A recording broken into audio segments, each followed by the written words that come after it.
Saudara-saudari yang dikasihi Tuhan, pada hari ini kita disapa melalui firman kehidupan. Kiranya renungan yang kita dengar memberikan kekuatan baru bagi kita pada hari ini. Firman kehidupan bagi kita pada hari ini dari Mazmur 139 ayat 23. Selidiki aku ya Tuhan, dan kenallah hatiku. Ujilah aku dan kenallah pikiran-pikiranku. Bapak, Ibu, saudara-saudari yang dikasihi Tuhan, pada hari ini firman kehidupan bagi kita adalah doa dari Raja Daud yang berisi pujian-pujian dan berisi doa yang penuh dengan iman yang teguh kepada Tuhan. Saya mau bertanya kepada Bapak, Ibu, saudara-saudari, andai kata malaikat Tuhan datang dan mengabulkan doa Anda dan berkata, minta apa yang engkau kehendaki dari Tuhan, itu permintaanmu akan dikabulkan.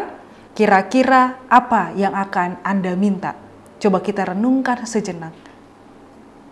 Biasanya jawaban yang paling umum adalah mengharapkan Tuhan memberikan kebahagiaan bagi kita. Mengharapkan Tuhan memberikan kesehatan, keberhasilan kepada anak-anak, keberhasilan bagi usaha kita. Intinya permintaan kita terfokus untuk memperoleh sesuatu dari Tuhan. Memohon dan meminta sesuatu kepada Tuhan melalui doa tidaklah salah. Meminta kepada Tuhan tidaklah salah. Masalahnya adalah pemahaman kita di dalam doa. Bisa jadi yang pertama kita pahami doa adalah bahwa ketika kita berdoa karena kita membutuhkan Allah untuk memenuhi keinginan kita. Dan yang kedua, kita berdoa karena kita bisa saja keliru menganggap segala sesuatu yang kita terima adalah mujizat dan berkat dari Allah ketika kita memenuhi kebutuhan kita. Padahal cara yang kita lakukan adalah cara yang curang atau tidak baik. Di sini pemazmur menyadari Tuhan itu Maha Tahu. Dia bahkan mengerti kita jauh daripada kita mengerti diri kita sendiri. Oleh karena itu, pemazmur, yaitu Daud, meminta Tuhan untuk menyelidiki hatinya, menyelidiki permintaannya, doanya. Karena doa yang dipanjatkan oleh Daud bukan sekedar runtutan permintaan, tetapi bentuk kepasrahan untuk layak berdoa kepada Tuhan. Karena Daud memiliki iman sehingga ia tahu semua yang ia miliki tidak berarti tanpa Tuhan. Daud seorang raja yang memiliki apapun dan memiliki segala-galanya yang ada di dunia ini. Namun tanpa memiliki Tuhan, semuanya tidak memiliki arti apa-apa. Bapak, Ibu, saudara-saudari yang dikasihi Tuhan, itulah juga sebabnya mengapa kita perlu menyelidiki diri kita dan meminta Tuhan membantu kita untuk menyelidiki dan memperbaiki diri kita. Mungkin tanpa sadar, keimanan kita dan kepercayaan kita kepada Tuhan mulai berubah. Bisa jadi itu terlihat dari cara-cara kita berdoa yang selalu memperlihatkan permintaan tentang keinginan diri tanpa memiliki iman kepada Tuhan. Juga itu bisa terjadi atau bisa terlihat dari cara kita mulai kompromi dengan nilai-nilai dunia yang tidak sejalan dengan firman Tuhan. Dan bisa jadi kita sudah menjadi antipati dengan peribadahan dan menggantinya dengan keseruan berdialog pada dunia maya.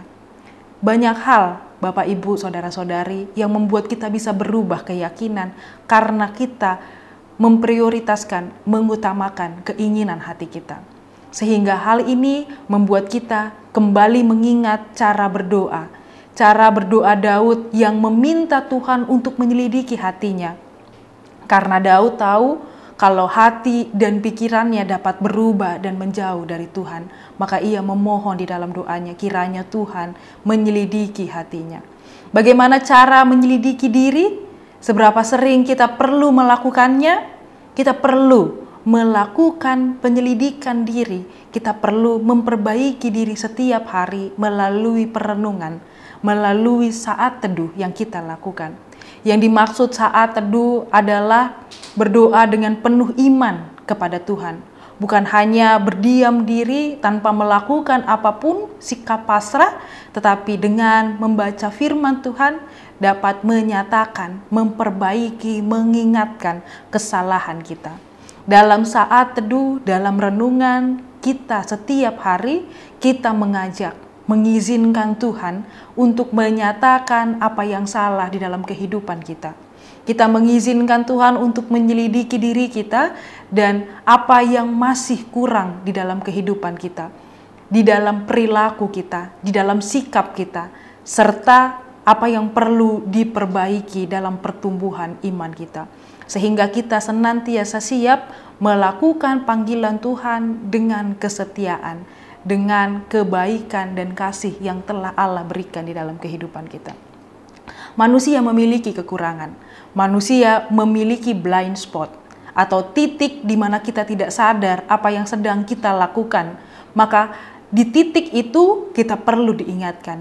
Di titik itu kita perlu ditegur agar kembali menyadari kekurangan dan keterbatasan yang kita miliki.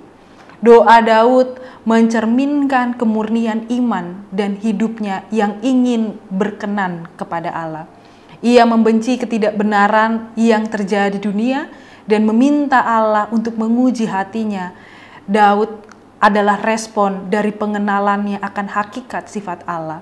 Doa Daud adalah respon dari pengenalannya akan hakikat sifat Allah.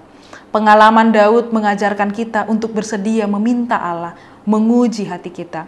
Seandainya ditemukan sesuatu hal yang tidak benar, kita harus berbalik kembali kepadanya di dalam iman yang teguh dan kesetiaan. Kiranya Tuhan menguatkan kita untuk setia kepada Tuhan di dalam doa, sehingga doa kita mencerminkan keimanan kita yang teguh kepada Tuhan. Amin. Kita berdoa.